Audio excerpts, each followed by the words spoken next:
வணக்கம். இன்றைக்கி நம்ம எதை பற்றி பார்க்க போகிறோம்னு பார்த்தீங்கன்னா, அப்துல் ரஹ்மான் எழுதிய காக்கையின் சோறு அப்படின்ற புத்தகத்தை பற்றி பார்க்க போகிறோம். இந்த புத்தகத்தில் அப்துல் ரஹ்மான் என்ன சொல்லியிருக்காங்கன்னு பார்த்தீங்கன்னா, பொதுவான விஷயங்களை பற்றி பேசியிருக்காங்க. ஃபார் எக்ஸாம்பிள் கல்வி, இன்றைய கல்வி எப்படி இருக்குது, அப்புறம் மதத்தை நாம் எப்படி அணுகணும், அப்புறம் இந்த சூனியம் அந்த மாதிரி விஷயங்கள், அப்புறம் ஒரு அரபு நாட்டு ஒரு அரசர் எப்படி இருந்தார், இப்போ இருக்கிற அரசர்கள் எப்படி இருக்காங்க அப்படின்னு சொல்லிட்டு நமக்கு தெரிஞ்ச விஷயங்களையும், இல்லை முன்னாடி சில விஷயங்கள் எப்படி இருந்தது, அது எப்படி அணுகணும் இப்போ இருக்கிற விஷயங்களை அப்படின்ற பொதுவான விஷயங்களை பற்றி இதில் பேசியிருக்காரு. அதுலேயும் குறிப்பிட்டு சொல்லணும்னு பார்த்தீங்கன்னா, நமக்கு ஆல்ரெடி தெரிஞ்ச சில விஷயங்கள், ஃபார் எக்ஸாம்பிள் சிலப்பதிகாரம் அப்படின்றது நமக்கு எல்லாருக்குமே தெரியும். அப்படி இருந்தும் அதோட பேஸ், அதோட அடித்தரம் இந்த கதை உருவாகிறதுக்கும் இது இந்த மாதிரி முடிகிறதுக்கும் எது காரணமாக இருந்துச்சு அப்படின்ற பற்றி பேசியிருக்காங்க. ஸோ ஆல்ரெடி நமக்கு தெரிஞ்ச விஷயங்களையே அதோட பேஸ் என்னவா இருந்துச்சு அப்படின்றத பற்றி பேசியிருக்காங்க. உதாரணத்துக்கு இந்த சிலப்பதிகாரத்தோட இது ஏன் இப்படி முடிஞ்சது, இதுக்கான காரணம் என்னன்னு பார்த்தீங்க அப்படின்னா, இதோட காரணம் பார்த்தீங்கன்னா கலை, அதாவது நாட்டிய கலை தான் இந்த மாதிரி ஒரு காவியம் உருவாகி ஒரு மதுரையை எரிக்கிற மாதிரி ஒரு விஷயமா முடிஞ்சதுக்கு காரணம் அதோட நாட்டிய கலை அப்படின்றது தான்.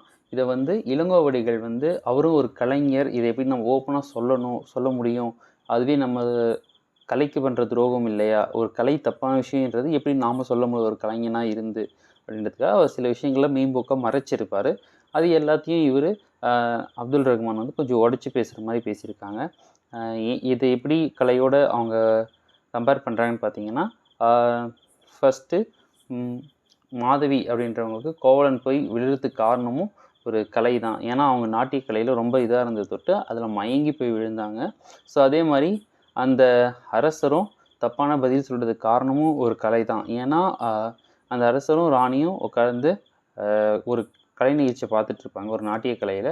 அந்த அரசர் ரொம்ப மெய்மறந்து அந்த கலையை பார்க்குறத பார்த்துட்டு அந்த பொண்ணு டான்ஸ் ஆடுறத பார்த்த ராணி கோவப்பட்டு ஏஞ்சி போயிடுவாங்க.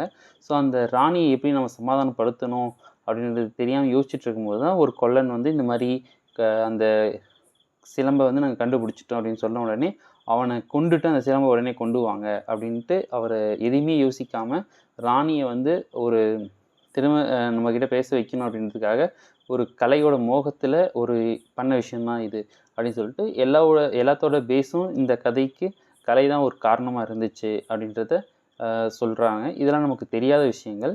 ஸோ இது மாதிரி நமக்கு ஆல்ரெடி தெரிஞ்ச விஷயங்கள்லேயே அதுக்குள்ளே இருக்கிற மறைமுகமான சில விஷயங்கள், அதை பற்றியெல்லாம் அப்துல் ரஹ்மான் இந்த புத்தகத்தில் பேசுகிறாங்க. ஸோ யாருக்கெல்லாம் ஒரு டைம் இருக்கோ, அப்துல் ரஹ்மானோட புத்தகங்கள் பிடிக்குதோ அப்படின்றவங்க இந்த காக்கையின் சோறு புத்தகத்தை பற்றி ஒரு முறை படித்து பார்க்கலாம். இதுலேருந்து அதிகமாக கற்றுக்கிறதுக்கு எதுவும் இல்லை, பட் இருந்தாலும் ஒரு சுவாரஸ்யமாக இருக்குமே அப்படின்றதுக்காக படிக்கணும் அப்படின்றவங்க இந்த புத்தகத்தை தாராளமாக படித்து பார்க்கலாம். காக்கையின் சோறு பை அப்துல் ரஹ்மான். தேங்க்யூ.